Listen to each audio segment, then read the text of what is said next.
Okay, it's already 7 o'clock, and I guess we could start. So, hello everyone. Welcome to the ninth talk, which is also lecture 5 for this course series on fundamentals of integrated sensing and communication.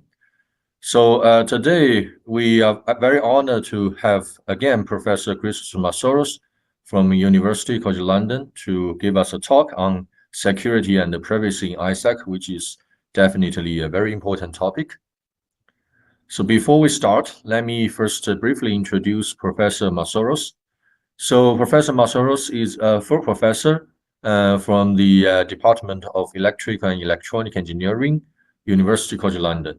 His research interests lie in the field of wireless communication and the signal processing, and of course, integrated sensing and communications.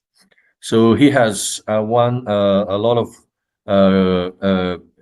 great grants, and also he's a fellow of the IEEE, fellow of IET, and many other academic organizations.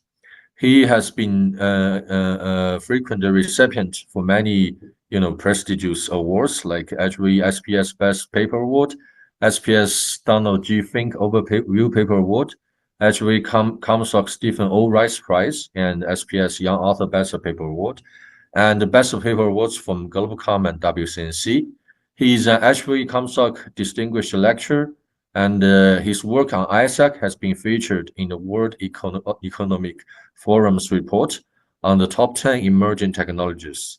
He is an area editor of IEEE TWC, editor at large for IEEE OJSP. He has been an editor for IEEE TCOM, TWC, and OJSP, and Com Letters, and also a guest editor for a number of IEEE GSEC and the GSTSP special issues. Okay, without further ado, let's welcome Christos again. So Christos, the stage is yours. Thanks a lot, Pan. Let me share my screen. So I hope you can see this. I'm putting on full screen and picking up my pointer. So I'm going to start, unless you guys tell me something's wrong. So it's a great pleasure to present you this week's topic. It's one of my favorite topics, and I think one of the important topics we need to address. And before anything else, we need to make sure ISAC is secure before deploying this. So let me jump straight in. Just to motivate a little bit security here, I want to overview some of the key applications that people are discussing and people are thinking about regarding ISAC. So when it comes to the deployment of sensing through the cellular network, there's many applications that are quite personal. So things like crowd sensing, locating people and assets, and monitoring critical infrastructure, identification, and so on. There's also key and sensitive applications in the vehicular domain, so smart traffic, collision avoidance, things you don't want to go wrong. And there's also whatever applies for ground vehicles also applies to aerial vehicles, so drones. Again, they will need to stay connected, and also navigate in swarms, so avoid collisions. So these are all quite already sensitive applications. Then when it comes to indoor through Wi-Fi based sensing, we have a number of even more, let's say, sensitive applications, from presence detection to proximity detection, incident and accident detection, so fall detection, but even also things like vital signal monitoring. There's now radars that can do these things. And through wall radar based detection. So you can see how privacy sensitive all this stuff is. There's also applications in terms of gesture recognition for interacting with devices, and again, recognizing somebody's gesture can be used in many ways. I mentioned already about vital signs, and also important applications that can be security critical relating to industry applications, so digital twins for smart industry, and so on. And if that doesn't ring alarms already and doesn't convince you, I hope you can allow me a bit of an exaggeration to illustrate effects of malicious use of technologies. So we have the well-known examples from nuclear physics with the early work of the fathers of nuclear physics, working on modeling of the atoms in nuclear models. We have at the next stage, other people took this and created nuclear fusion in theory and experiments. And we've all seen, the devastating effects of malicious use of such technologies. I'm not saying that ISAC is such a technology, but it could still happen. So we have the fathers of radar and of communications. Then we have us here, so all us here that are developing, so merging these applications and functionalities in ISAC. And there's many things that can go wrong if we don't make things secure. So privacy, confidentiality of our data. And we've seen, public concern for much less during 5G. So things like burning 5G masts and so on. So my key message here is before deploying this, we need to make sure that this is secure for the users of the network to use. So let's go into a bit more detail. So let's talk about some security threats of ISAC, or dual functional radar and communication. So I'm going to highlight 2 out of many security threats. One relates to data confidentiality and one to sensing privacy. So the first one, a very simple example. Let's say in the future, we have this ISAC base station that can do both sensing and communications. So let's say transmitting a signal to a communication user, and with the same information bearing signal, illuminating a target and tracking, let's say, a sensing user.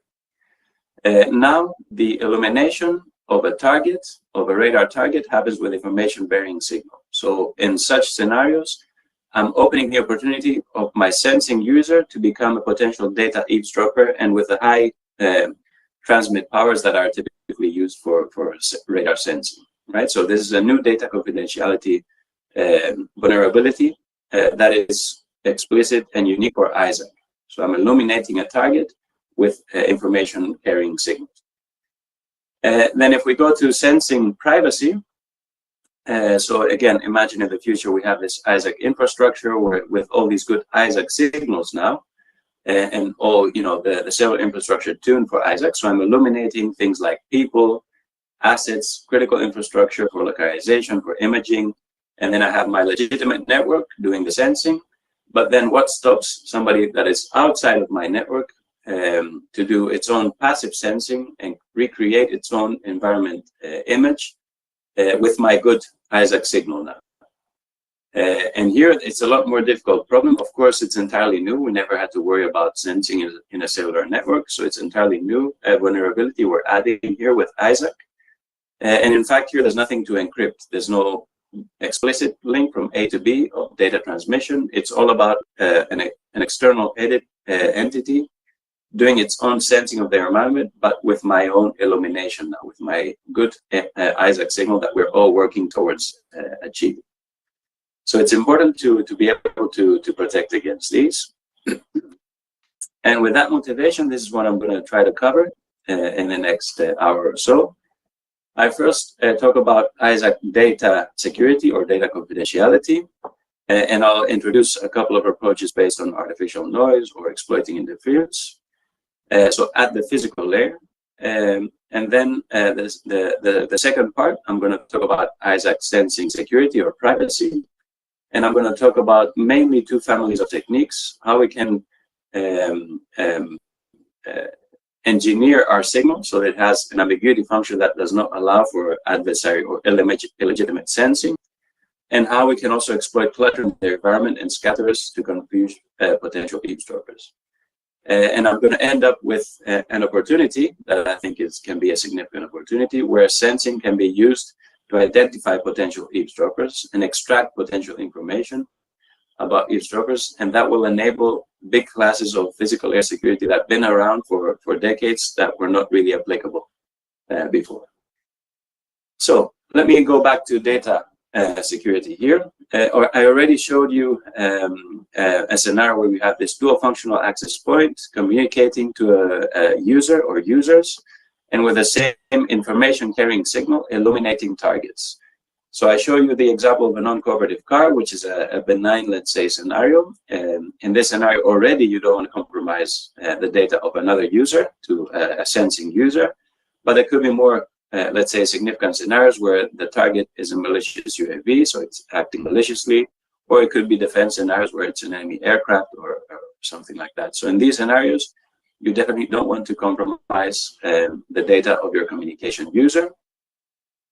And of course, you can encrypt the data, and that means the data itself will not be extracted from the target. But other important physical layer parameters could be extracted, like the power I'm using, the bandwidth, the carrier frequency, and these things could be used for, let's say, cyber attacks like jamming or whatever else. So it makes sense to protect things at the physical layer as well. And that's going to be my focus here. So physical layer security for data confidentiality in ISAC, unique ISAC scenarios. And if I look at my ISAC scenario, the uniqueness comes in the radar link. So on one hand, I want to illuminate my target, so I get a good radar return, a good radar performance, so a high radar SNR. But at the same time and at the same direction, I want to limit the useful signal power that goes to my target to enable it to act as an eavesdropper and eavesdrop that information. So I want to limit the eavesdropping SNR. So you can see these two conflicting aims at the same direction, at the same time on the radar link. And of course, I want to provide good service to my communication users, so a good, let's say, SNR for communication. And it's this conflicting situation that we have here that excludes some of the classical physical layer security approaches. For example, I cannot steer a null towards my eavesdropper because that's also my target. I need to be able to sense the target. It's a nice scenario. So by steering a null, I wouldn't be illuminating the target. So null steering and secure beamforming is a family of techniques that cannot apply. But other techniques like artificial noise design and jamming and so on could potentially apply. But we need to tune them and tailor them for ISAC, not just for communications only. So here's an example where we can use artificial noise as a degree of freedom to provide data security. So here's our signal model. So what I transmit, the dual functional signal that comes out of my antennas at the baseband, model at the baseband, is my pre-coded signal. S is my message, W is my precoder, N is my artificial noise. And then if I calculate the covariance matrix of that transmit signal, is going to be a sum of the covariance of the precoders and the covariance of the noise. And the covariance is actually what I typically use to design a radar beam. And with this model, I can write down the SINR of each of these guys. So my own signal over interference from the other users, and now the artificial noise plus the Gaussian noise. And I can also write the SINR of the target acting as an eavesdropper. So here's the useful signal power written generically here over the noise power, the artificial noise, and the Gaussian noise power. And with these definitions, I can write down my secrecy rate, which is the worst case difference between the useful communication rate minus the eavesdropping rate. And these rates can be written as a function of these SNRs here. So here you can write down an optimization problem. And the optimization, the example we have here is I want to minimize the eavesdropping SNR of the radar acting as an eavesdropper, subject to a good radar waveform. And how good this is, I define it based on what I actually transmit, the covariance of the dual waveform, and its distance to an ideal radar waveform. And then an ideal radar waveform, for example, can be designed by radar-only approaches like this design that tries to approximate an ideal power density at every direction with what I actually transmit. Okay, so you have many ways of designing a radar waveform. This is just one example. So once you have your ideal radar waveform, I'm now creating the dual waveform that has a certain distance that obeys a certain threshold from that ideal radar-only waveform. So that's my radar metric. And of course, I'm going to provide a good communication SNR greater than a threshold for all the legitimate users. That's going to be a subject of total power constraints and all kinds of other constraints that relate to all these matrices being covariance matrices. You can solve these with a number of manipulations and well-known techniques that I won't go into the details. And this is what you get. So first, in terms of my radar beam pattern, that's going to depend on whether I have perfect channel state information for my users, imperfect or statistical, and also on the uncertainty of where I want to point my beam, basically. So the uncertainty of the direction of my target. So whether I'm tracking and I'm refining my beam. So when I'm, let's say, at an early stage, when I'm tracking and I have a lot of uncertainty, this is going to be your beam. So the blue line will give you a 20-degree target uncertainty. If I have a bit less uncertainty, 10-degree and perfect beam forming towards the direction I want to track the target will be the dashed line. And with a total power constraint, you can see how your peak diminishes the more uncertainty, so the wider I need to make my beam. What I showed you earlier in the previous slide was a design based on perfect channel state information of the users. You can also refine this. You can find all the details in this paper for imperfect and statistical CSI, and you can see here variations in the side lobes. But the bottom line is essentially the secrecy rate that I can achieve, as I defined it before, versus the quality of my radar beam. That's going to be my radar beam metric. So you can see here a trade-off across data security or data confidentiality and radar performance. And you can see a few lines here, depending on the parameters that I'm using in my optimization. But the main idea is that now I can trade off secrecy rates. So when I have all my attention on data security, I'm going to sacrifice the quality of my radar beam. The more, the better I want my radar beam. There's going to be a gentle sacrifice of data security. So again, a trade-off between data security on one hand and sensing performance on the other. That's the artificial noise design, which can be quite suboptimal in many scenarios. So you can do better than that. So a step ahead of that is actually exploiting interference. And one way of doing that is by employing a variant of OFDM. So if this is OFDM, we employ a variant which is spectrally efficient FDM, which basically is an OFDM signal where we squeeze the subcarriers in the spectrum. So they are no longer orthogonal. So the blue subcarrier here introduces some interference to the purple subcarrier. And that means, that's interference I can use for physical layer security. I can model that interference. If I know my compression factor, I can model the interference and I can recover it and cancel it at my legitimate user. And we've seen that by adopting this approach in communication-only signals, you can see how the spectral efficiency gains for a given SNR compared to OFDM. These are OFDM lines. This is FDM, CFDM. You can see significant improvement in spectral efficiency. So this is a technique that's well known for communication-only signals.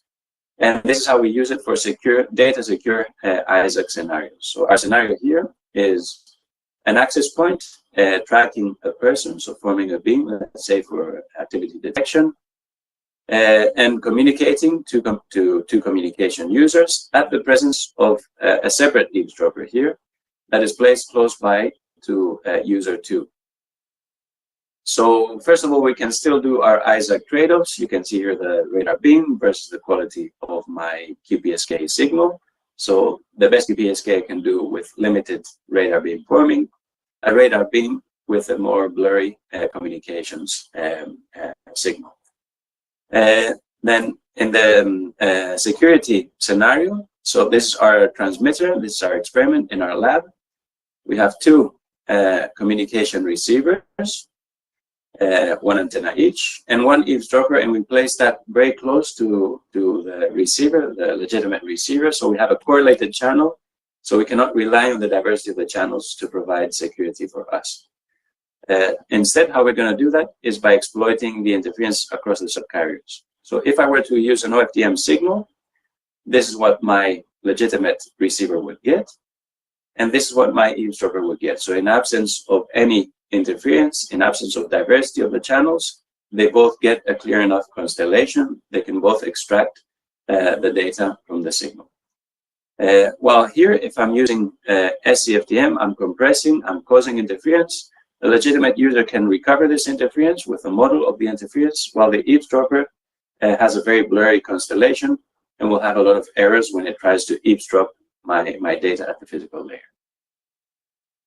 And you can do yet one step further from this, where I can exploit constructive and destructive interference. And this is a concept that has been around for a few years now.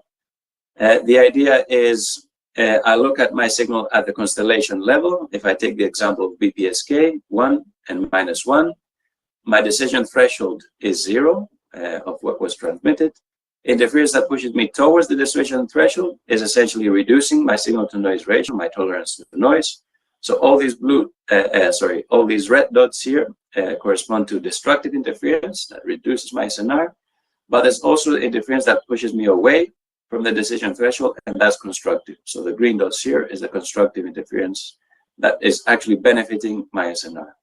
So this constructive interference precoding, or symbol level precoding, as it goes by, the name it goes by recently, exploits this constructive part of the interference to improve the energy efficiency of my transmission. So you can apply this to higher order PSK and also higher order QAM constellations. This also applies.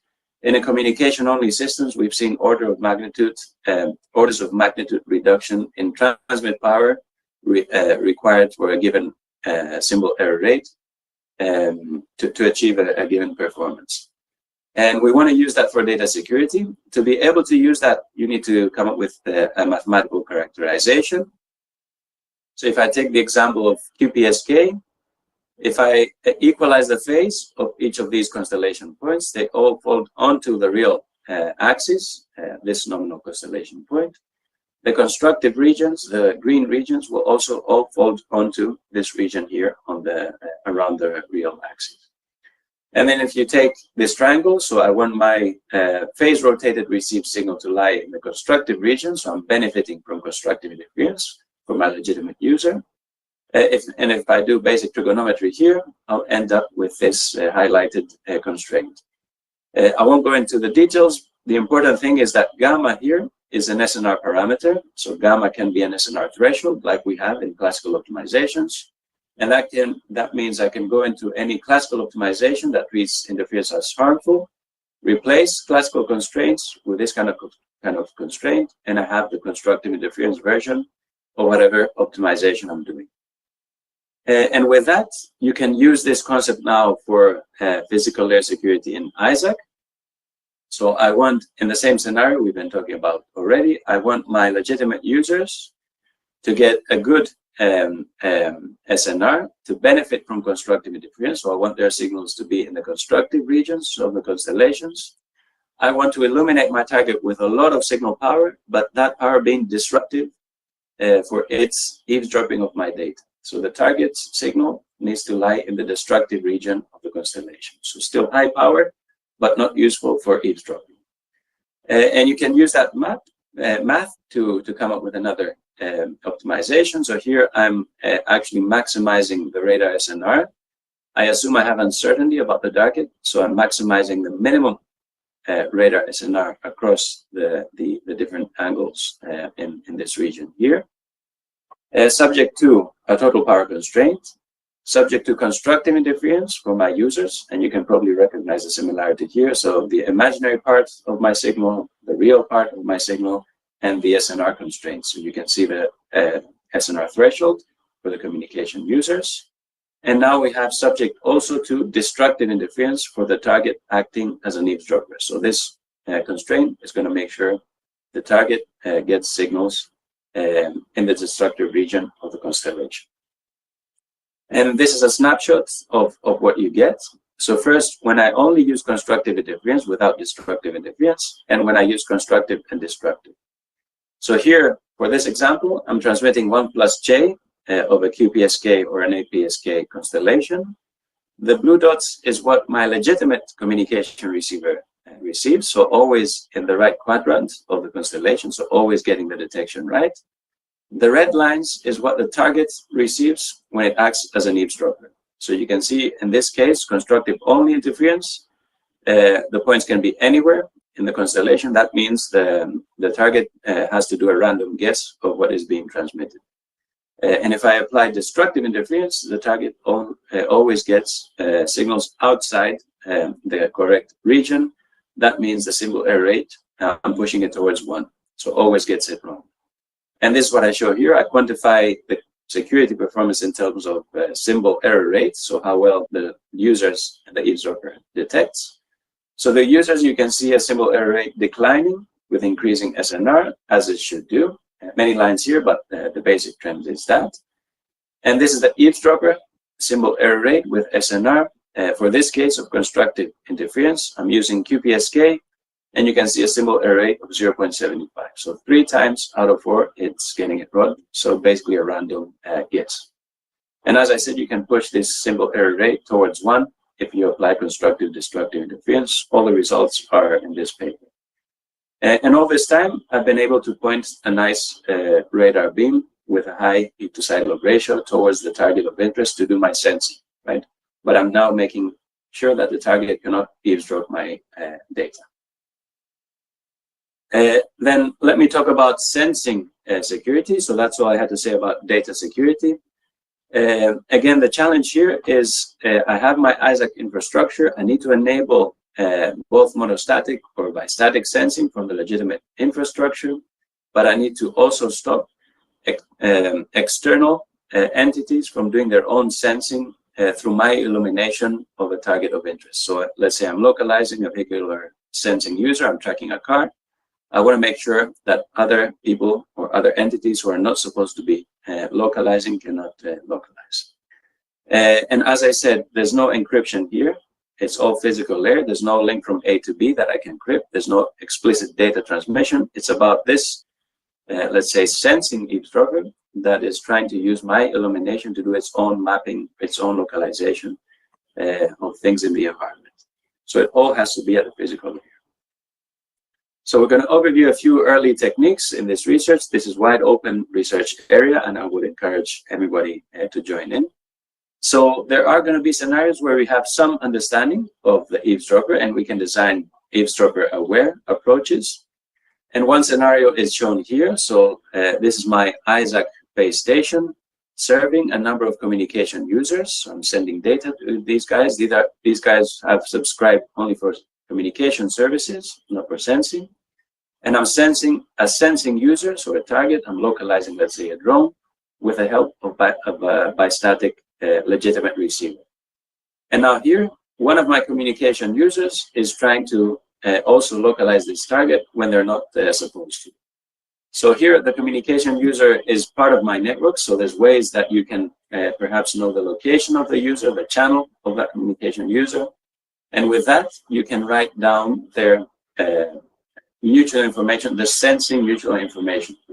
So with the knowledge of the communication user channel or direction as a minimum. And then, of course, you can also write the mutual information, radar sensing mutual information of the legitimate receiver. And with those, you can come up with another optimization, where here I'm maximizing the sensing performance, the localization, let's say, performance for this target, subject to sensing eavesdropping less than a threshold, so the mutual information of my eavesdropper being less than a threshold, subject to a total power constraint, SNR for all these guys, including my naughty communication user here, and other constraints that relate to the form of this problem. And you can solve this again with known techniques. And you can augment this by artificial noise as well. So here is my transmit signal where I now add artificial noise. And that's going to impact my mutual information expressions, both the legitimate sensing and the eavesdropping, and also my communication SNR and also the transmit power. It's an extra component that I need to transmit. And again, you can solve this, and this is what you get. So this is the sensing mutual information versus transmit power. These 3 lines are for the legitimate sensing. These are for the eavesdropper. So the solid black line is what my legitimate receiver gets in a classical approach that doesn't do anything about sensing security. And the dashed line is what my eavesdropper gets. So you can see a gap between them of about 7 dB. And then if I apply this optimization-based sensing secure approach, This is what you get for the legitimate sensor. The red line being without artificial noise, and the blue line will benefit from the extra degrees of freedom of artificial noise. And the sensing eavesdropper, I'm applying a threshold for that eavesdropper, so that means I'm suppressing its mutual information. And in this example, you can see the gap between them increasing to 19 dB. And this gap is important, just like we quantify data security with the secrecy rate, which is the gap between the legitimate data rate and the eavesdropping data rate. Here we're using the gap between legitimate and eavesdropping performance to define security. And if you plot that gap now, so this is the sensing, the mutual information for sensing gap between the legitimate and the eavesdropping performance, you can then have another trade-off. So this is the sensing security trade-off versus communication, so versus communication assembly. This is what you get with the agnostic approach. I do nothing about security, so very poor security that doesn't really change with whatever communication requirements I have. And this is what you get with the optimized design, so the sensing secure design without, with artificial noise and without artificial noise. And you can see how this can be traded off to improve communication. So my best sensing security, when that's my priority, and then when I want more and more communication performance, I have this gentle, let's say, sacrifice of the sensing security performance. Again, a trade-off, you can pick any point over this performance region. Then, so that was the case where I had some understanding of where the eavesdropper is, and what they can sense. There's going to be a lot of practical scenarios where I don't know even anything about an existence of an eavesdropper. So I need to design agnostic approaches to sensing security. And here's a scenario here. So our ISAC base station is communicating to a user and detecting a target in a monostatic way. So in this case, I have a passive eavesdropper that I don't know anything about, and I need to provide the security of this target's location against any potential eavesdropper. The main principle here is going to be that we're going to, so contrary to what we normally do for radar, so we design a signal with an ambiguity function that has a strong peak and suppressed side lobes, and that's going to give us the clear image of a target. We're going to, here, for sensing security, we're going to introduce artificial side lobes in our ambiguity function, and these are going to create images of the targets, so artificial ghost targets that are not there and are going to be confusing potential eavesdroppers when they try to estimate or localize a target. So when I'm doing any sort of sensing, I need to know which is my useful target and what is clutter. So by doing that, I'm providing a layer of security against sensing eavesdropping. And here's a way of how you can do this. So this is an OFDM signal, and we're doing subcarrier power allocation. And you can write down the math of that. And by allocating powers in, let's say, regular intervals in the subcarriers, I can create now artificial side lobes in my autocorrelation function. So this is the autocorrelation function of this type of OFDM signal. My main lobe is sensing my target, and I can create now artificial peaks that create ghost targets that are not there in the physical environment, but would confuse the eavesdropper. And you can write down the math for it. And with the math, you can define the peak side lobe level and the integrated side lobe level. And these can be used as metrics to measure how much I'm corrupting the the ambiguity function. And these can be my security performance metrics. That means how much I'm going to corrupt the sensing performance of my eavesdropper. So either the peak side lobe or the integrated side lobe can be used to do that. And you can see P is my high power regime, Q is my low power, and you can see Q here playing a role. So by determining the power levels in the OFDM, I can determine the peak side lobe level and the integrated side lobe level. And with that, I can build an optimization. And here's a maximization of the communication rate. We're always doing ISAC.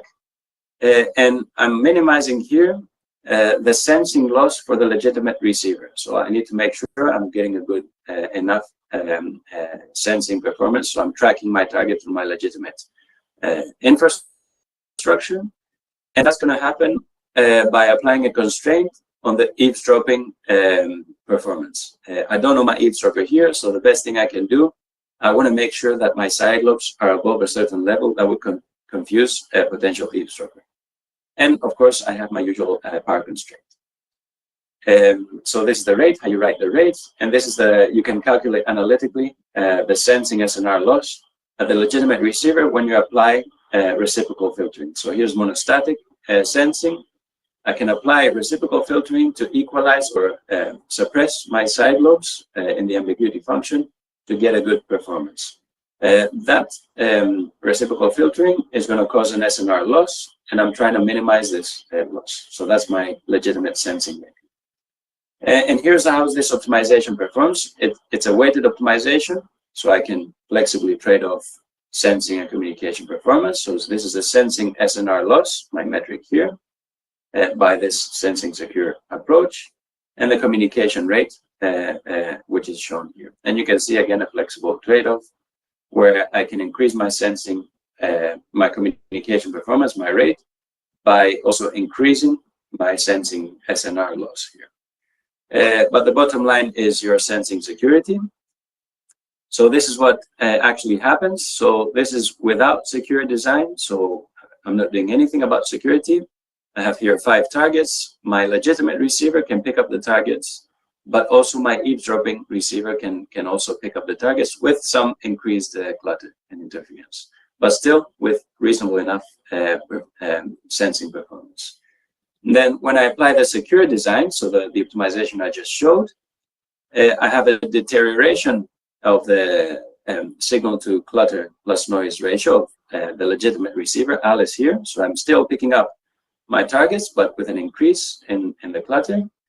But now my eavesdropper, you can see here all these image artificial targets that appear, and that means the eavesdropper cannot pick out the true targets here in the scene. So by sacrificing a little bit my legitimate sensing, I'm confusing potential sensing eavesdroppers. And again, it's the gap between performance that's going to matter, and I'm going to show that in a minute. So you can quantify this. This is the range velocity maps. Here I'm plotting the range MSC versus increasing target SNR. The black line is the what I can do at the eavesdropper and Alice in the ideal case. Sorry, without security. So in this scenario here, you can see both of them at a certain SNR getting very good ranging performance. So both of them, legitimate and eavesdropper, can localize my targets. Well, if I apply this secure design, this artificial ambiguity function engineering, you can see how my legitimate receiver quickly provides very good ranging performance, so centimeter level and below, while my eavesdropper remains at a very confusing ranging performance, so 100 meters error here.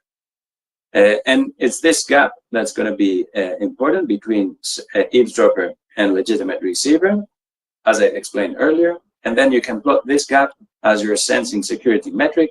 And here's the trade-off we get in this case. So sensing security measured by the range MSC gap between legitimate receiver and eavesdropper versus the communication rate. And again, a flexible trade-off where I can sacrifice my sensing security for an improved communication performance, and vice versa. And we have experimented with this over the air. So here's an experiment we did in London here. So we have our dual functional transmitter here, our sensing receiver, so monostatic receiver. Our target is here, this building. We have a communication user, and we also have an eavesdropper using its receivers here. This receiver points to my transmitter to extract the sensing signal, and this receiver is used to sense the environment here. So we emulate target with this building here. So this is what the legitimate receiver will get with different peak to side lobe ratio constraints. Without security, I have the black line, and I have a graceful sacrifice of my legitimate security performance. So the side lobes here, you can see them increasing when I apply the sensing secure design. But the big difference is what the eavesdropper achieves. So with the black line is what the eavesdropper achieves in the case that I do nothing about security. I forgot to say that actually the first peak here is the self-interference. We do nothing about self-interference. You can see this passive, let's say, approach here, but it doesn't do very well in self-interference cancellation. And our actual target is this peak here, which corresponds to about 130 meters, which is the actual range between my ISAC node here and the target. So as I said, we live with side self-interference here. Our purpose is not to do full duplex. It's just to prove the concept of secure sensing. And this is what the eavesdropper sees here. Again, a large peak from this transmission here. And then the peak related to the clutter, perhaps other buildings in the scene. And my true peak is here. And then if I apply the ambiguity function engineer, this is what I'm creating. So you can see significant side lobes at the eavesdropper, which will cause artificial peaks, artificial targets, and confuse the eavesdropper when it's trying to localize or range, let's say, a target. And of course, I'm doing communication. And Kawon here, who's been leading this work, the experimental setup, has been transmitting an image of his dog Maimo over the communication link, and you can see how the communication link deteriorates the more effort we put on the sensing security. So the higher peak to side lobe ratio constraint, the more degradation in the bit error rate, the more degradation in the image here. So by this, we're able to show the trade-off between sensing security and communications performance over the air. So this is real things. It can happen over the air. And we now have the experiments to show that. Now, another way of providing security by ambiguity function engineering is through index modulation and phase coding. So the previous one was a communication-centric approach where we use the communication, the OFDM frame to detect things in the environment. We're now going to use the radar-centric approach with index modulation and phase coding to have the same sensing security effect. So our experiment here is built on an FPGA platform where we can provide flexible waveforms. So here we have a typical radar waveform, a chirp, an FMCW waveform, where we apply phase modulation, and you can see the phase shifts here from the phase modulation, and index modulation in terms of the center frequency. So we have essentially a frequency hopping system. So the frequency I'm going to use is going to depend on the index, the data I want to transmit, and also the bandwidth. So you have, let's say, a breathing bandwidth here. And that on its own is going to provide a layer of data security. So whoever wants to track my signal is going to need to track the bandwidth. And it also is going to provide a layer of sensing security. But we want to carefully design our signal now to make sure we provide sensing and data security by design. Our scenario is the same. So we have a legitimate ISAC base station communicating to a receiver, detecting a target with monostatic sensing at the presence of an eavesdropper, both sensing and also communication. And we have two classes of eavesdroppers. Let's say the more advanced eavesdropper that has some knowledge of the constellation, so it knows that I'm using index modulation and phase modulation, and it knows my communication constellation. So it knows what kind of bandwidths I'm going to be using, and then the fact that I'm using phase modulation. And you could have, and that's difficult to achieve in practice, in fact. So somebody who's outside my legitimate system is going to have a hard time to extract this information. So in many scenarios, you're going to have a constellation unaware eavesdropper. So somebody who's just going to be able, is going to be interested in doing sensing, passive sensing with my signal. and doesn't even know perhaps that I'm actually using the signal to convey information to start from. So let's see how these eavesdroppers compare. So as I said, I'm now using index modulation and phase coding to convey information and also to engineer my ambiguity function for sensing security. So that's going to first provide data security. As I said, whoever wants to track and extract the data needs to be aware of my constellation and also needs to track my bandwidth. So I'm doing frequency hopping and I'm changing my bandwidth as well. And on top of that, phase modulation. And this is the throughput with SNR, the communication throughput with increasing SNR that my monostatic legitimate receiver achieves.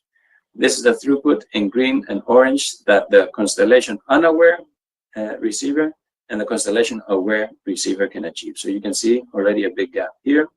And if you draw the throughput difference, the gap here, as your data security metric with SNR, you can see a good security at a certain SNR regime. But our focus is on sensing security. And this is how things look like at the legitimate monostatic receiver. So by applying especially phase modulation, the phase coding here is going to introduce artificial peaks in my ambiguity function of my legitimate receiver. If I have a constellation unaware eavesdropper, that means they don't know my communication constellation. Their ambiguity function is going to be a very messy ambiguity function, very limited sensing they can do. If I have a constellation aware eavesdropper, then I'm going to have an ambiguity function that looks like this. So the blue is what my legitimate base station achieves with a single chirp integration. The orange is what my eavesdropper achieves. And then if I integrate across multiple chirps, 10, for example, here, both of them can suppress the side loops. So already the eavesdropper can suppress the side loops, the legitimate user can suppress much more. So you can see a few dBs of difference in the side loop levels here. And that's what's going to give me the sensing security. So this is how the ranging works. So my legitimate base station, this is the range profile with time. Constellation aware eavesdropper, so you can see picking the target all the time. The constellation aware eavesdropper perhaps picks the target some of the time when it has a good ranging performance, but most of the time it misses the target. And then the constellation unaware eavesdropper is getting a very messy image. You can see here artificial ranges all the time because of these artificial peaks in the ambiguity function. And this is the ranging error that a more systematic, let's say, study of the ranging performance. The blue is what my legitimate receiver gets, and the orange and green is what my eavesdropper constellation aware and constellation unaware eavesdropper gets with a single chirp. And then with multiple chirp integration, this is what you get at the legitimate and the eavesdropping receiver. And you can see I have a healthy enough gap here of about 10 dB. And that means if I'm operating in an SNR regime where I can reliably track the range of my target, but any potential eavesdropper has a very messy detection, I'm providing sensing security. So if I'm operating in this SNR regime, I'm providing a good sensing security performance. And the final approach I want to discuss, again, eavesdropper unaware agnostic approach, is a methodology where we can exploit scatterers in the environment, so uninteresting things in the environment, to, let's say, camouflage the true targets. So you can do that by, let's say, in this scenario where I'm doing either monostatic or bistatic sensing by the infrastructure of this target of interest, I'm going to exploit uninteresting scatterers, so trees, buildings, or things that are not of interest, and illuminate those with high power to confuse potential eavesdroppers. So alongside, let's say, a weak target signal, I'm going to make sure my potential eavesdropper also gets a lot of reflections from uninteresting things, essentially. How am I going to do that? By designing my radar beamforming. So here we have a composite communication and sensing signal. And I'm going to tune my analog beamforming here. With this kind of signal, this is the covariance that I'm going to use to design my signal. It's a sum of the communication and the sensing covariance. And I can build what we call the sensing secure beamformer here, so steering beams at both the target for my own estimation and also clutter to confuse the eavesdropper. Here we have another weighted optimization across maximizing the communication data rate. So I have communication users here. I'm maximizing their data rate as a function of their SNR. I'm also minimizing the clutter power for my legitimate sensing. Sorry, I'm also maximizing the minimum clutter power, and that's going to be to confuse. Essentially, I'm transmitting a lot of signal power to illuminate uninteresting things. So this is my, let's say, sensing security bit, and subject to providing a good legitimate sensing performance for my own infrastructure. And that's going to be quantified by the bottom line signal to clutter plus noise ratio for my legitimate receiver, whether it's monostatic or bistatic. So I can write down this power and constrain it. Subject to a total power constraint, rank 1 constraints that relate to, again, the structure of my precoders. So you can see here, this is the three-way trade-off across communications performance, communication rate, sensing security by making sure I'm illuminating the clutter with a lot of power, and legitimate sensing performance, where I'm making sure that I still maintain a good signal to clutter plus noise ratio for my legitimate system. And this is how things look like. The beam pattern I'm creating depends on what I'm putting as my priority. So if I tune my signaling for a sensing performance, that means, so if the stars here are my targets, the circles are my communication users, and the triangles are my scatterers. If I put my effort, so I design my beam pattern for best sensing performance for the legitimate system, I'm putting all my power to illuminate the targets. If I prioritize communications, you can see most of my power goes to transmitting to the users, line of sight here for exposition reasons, and less so on my targets. Both of these do nothing about sensing security. If I put my effort in sensing security, you can see that now I'm illuminating the scatterers with a lot of power to confuse potential eavesdroppers. And of course, when I have a trade-off, where I want to do a bit of all three, you can have many trade-off operational points. You can see how I'm illuminating the targets, making sure I'm illuminating clutter with high power to confuse the eavesdropper, and also creating beams for other users for communication. And this is what the legitimate receiver gets and the eavesdropping receiver gets. So this is for the sensing secure case. So this is the music spectrum and the cap-on spectrum.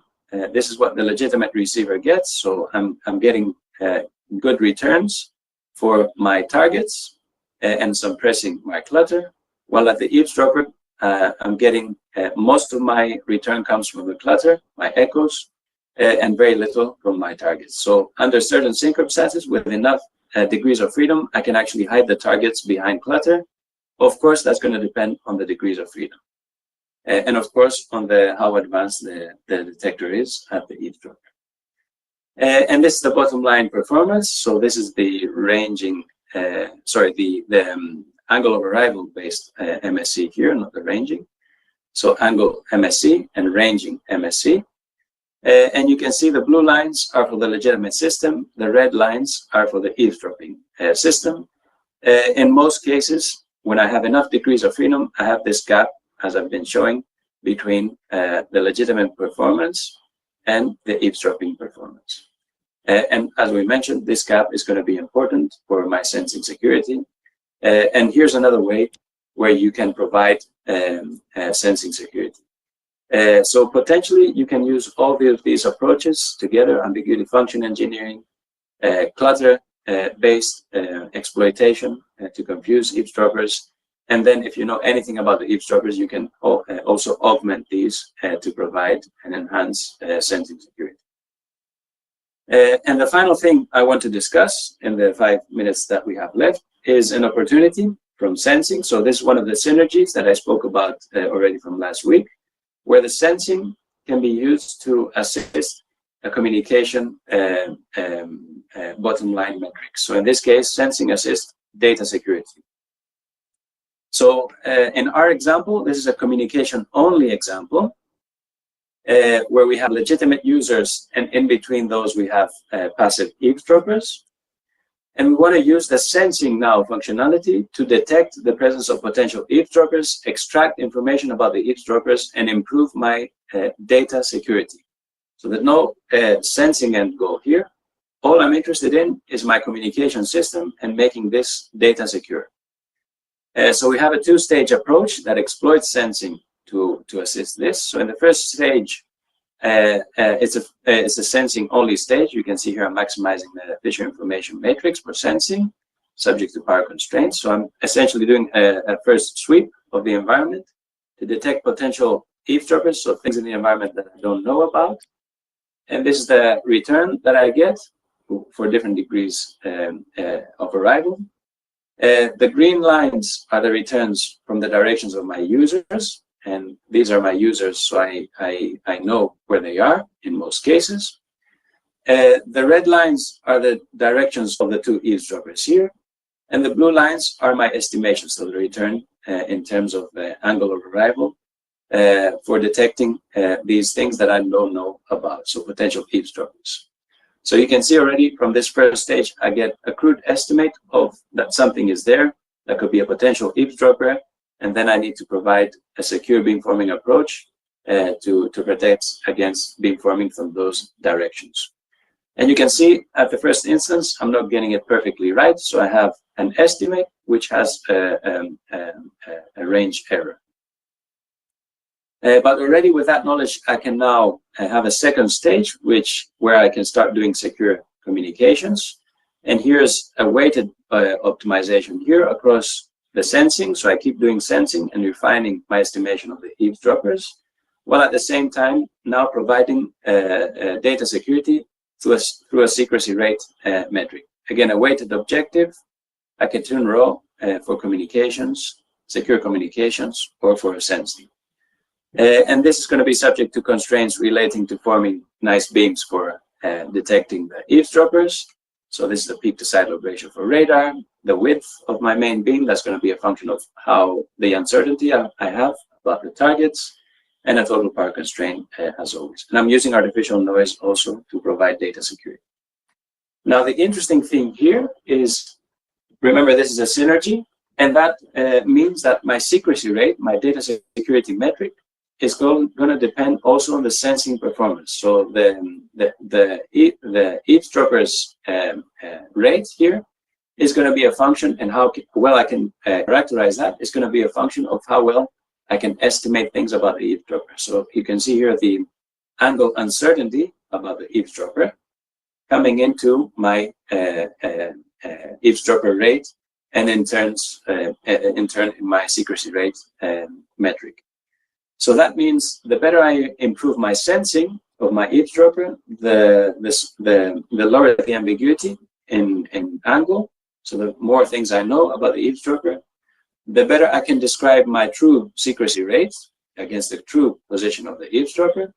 And that means the better data security I can provide. The better data security I can provide, the fewer degrees of freedom I'm consuming in my optimization for data security, the better sensing performance I can get.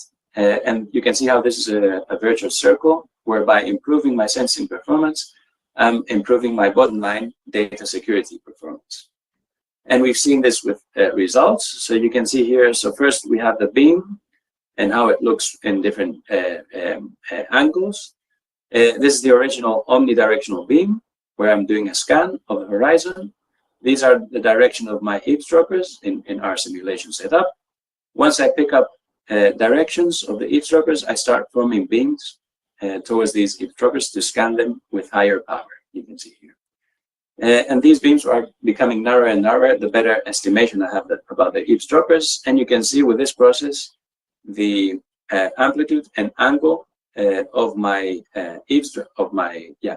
target detection improving with more and more iterations. So within 3 iterations, I'm actually doing my best in terms of sensing the angles. Okay, and that improvement in the sensing performance, as I said, is going to mean an improvement in how well I describe this true secrecy rate, and that means I'm getting an improvement in the data security performance. So again, within 3-4 iterations, I'm getting my best sensing performance. Within 3-4 iterations, I'm getting my maximum secrecy rate, which is going to be better to the case where I don't know anything about the eavesdropper and I'm just throwing artificial noise across all directions. That happened, this synergy happened with rho equals 0.5, so equal weighting. But of course, this is a weighted objective, and that means on top of that, I can build trade-offs. And this is what you get by tuning rho from 0 to 1. So essentially what I'm doing here is putting more effort on the sensing or the communications performance. And that means either one or the other is going to improve my secure data transmission faster. So perhaps by putting more effort in the communication performance, I'm increasing the secrecy rate, or by improving the sensing and my knowledge about the eavesdropper. And how best to achieve this remains an open problem. So there's trade-off within the synergies and within the sensing communication trade-off. And with that, I'll stop here. I hope I convinced you about the urgency of putting security at the core of ISAC design from the start, and not just wait until we deploy ISAC to discover that there's new vulnerabilities. I hope I convinced you that there's things that we can do actually in the signal design, both for data security and the sensing security. And there's also opportunities from the sensing functionality to improve this ISAC security. So let me stop here. And of course, I'd like to thank the key people who have contributed to this research. Kawon Han, Najee Su, Murat Temiz, Jachi Zhu, Tongyang Chu, and Jiankong Chen, who have developed elements of these studies, and of course acknowledge the funding that has made this research possible. So I'll stop here, and I'll be happy to take any questions. Thank you, Christos, for giving us such an informative and a comprehensive talk on sensing security and privacy. So we do have received some questions from the audiences, and I think many of them about the trade-off. So I think, so let me first ask the first 2 questions. I think they're the same. So the artificial noise consumes power. To ensure security, how much data rate do we typically have to sacrifice? Is this cost commercially viable? And the second question, I think is closely related, is if we plug these new security constraints, both data and sensing privacy, what is the typical performance penalty in terms of communication rate or sensing accuracy? Yeah. Right. Okay, great questions, of course, both of them. So I guess the artificial noise approach is the most basic thing you can do if you know nothing, let's say, about the eavesdropper. And again, it's not even the optimal approach. So already here, I show you a trade-off in the secrecy rate versus the sensing performance.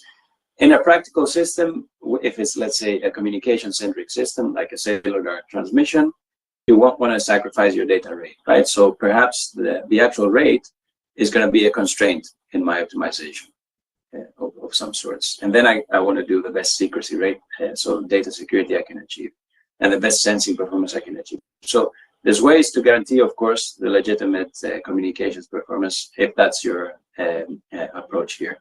So depending on the scenario, you won't have to sacrifice, let's say, communications performance, but you get the best security you can do.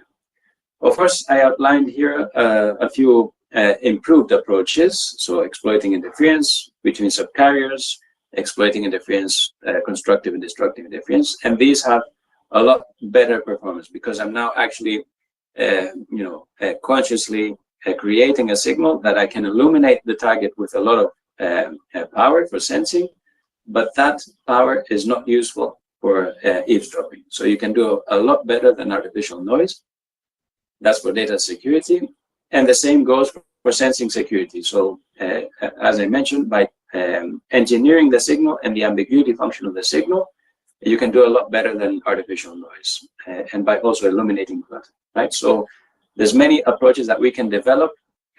These are all initial works. Many approaches we can develop to do much better than artificial noise, which I agree is not the most efficient and energy efficient approach you do here.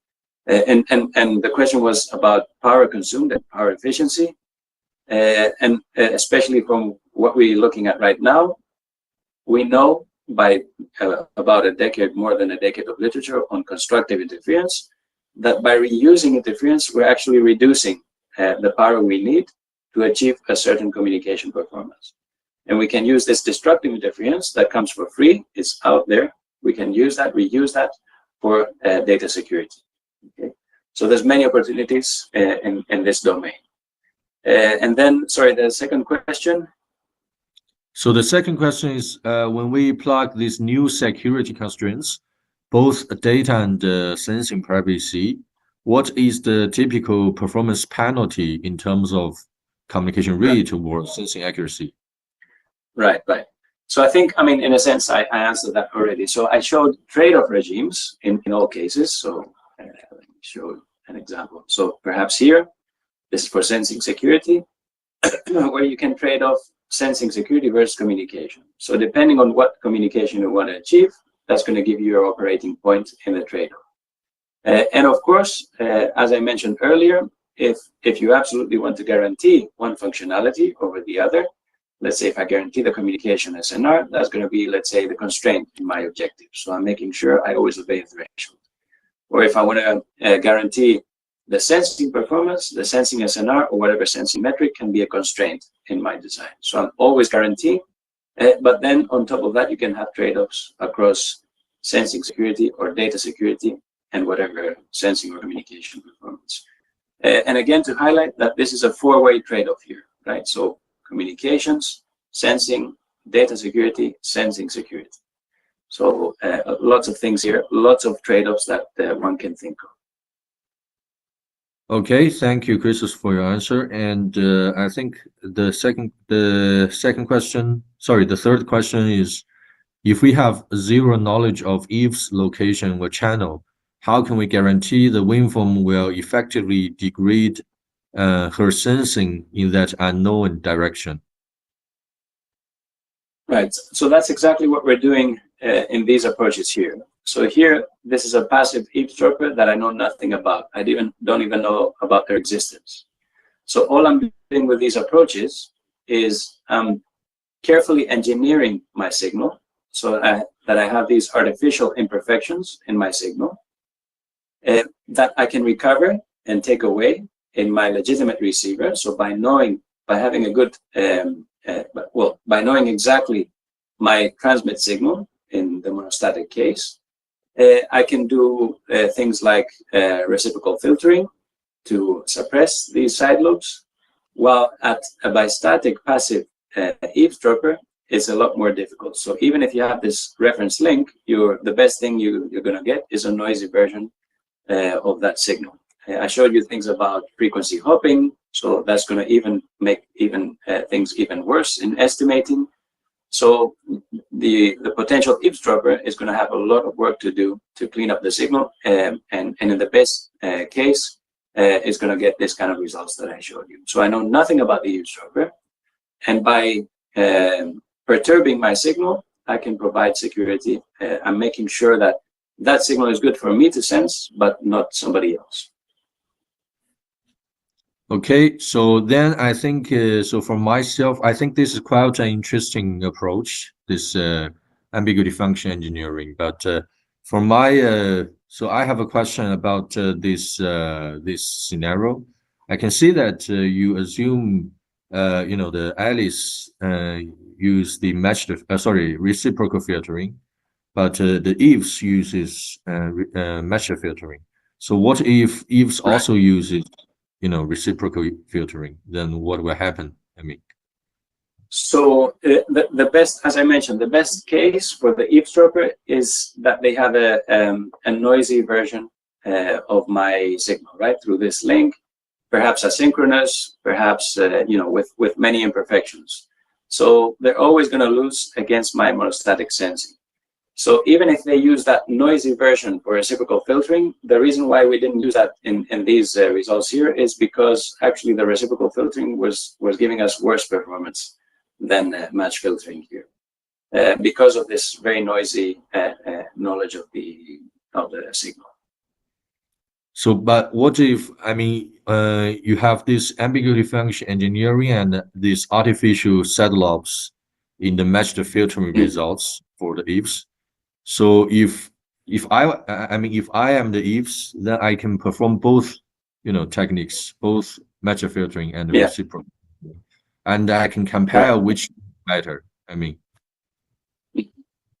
so that's what I mean. We're choosing the best one here. So it turns out for the eavesdropper, the match filtering is the best approach, because reciprocal filtering is really, so the inversion of the signal is very badly conditioned here because of the noise. So it turns out reciprocal filtering does even worse in this scenario. Okay, that makes sense. So I think there are final high-level question from the audience. So what are the fundamental differences between ISAC security and privacy compared to traditional approaches? Are there any recommended papers on this topic?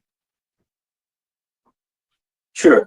I mean, these two scenarios that I showed already, there's many more, by the way, relating to jamming, spoofing, and all kinds of other scenarios. But already the ones that I showed here, these are new and unique for ISAC. So in a communication, today's cellular systems, we don't do sensing, right? So there's no issue of having a sensing target eavesdropping signals. In radar-only systems, we typically illuminate a target with a radar-dedicated signal, not an information-carrying signal. So this eavesdropping from a target's perspective is an entirely unique challenge for ISAC, not for radar-only, not for communications. And then the sensing privacy, we never had sensing. We don't have sensing today in this sense, right? In terms of target tracking in our cellular network. So if we deploy ISAC, that's going to be an entirely new and unique challenge here for ISAC. We never had to worry about this for communications only cellular networks. Okay. Thank you, Christos, for your answer. And I think that's all from the questions from the audiences. And I would like to thank you again for giving us two very wonderful lectures about ISAC and network level ISAC and the security and the privacy. So, okay, so let's thank Christos again. And so next week, we will have our 10th talk on the edge intelligence for ISAC, given by Professor Jie Xu from CUHK Shenzhen. Okay, so that's all for today's talk. I'll see you next week. Goodbye, Christos.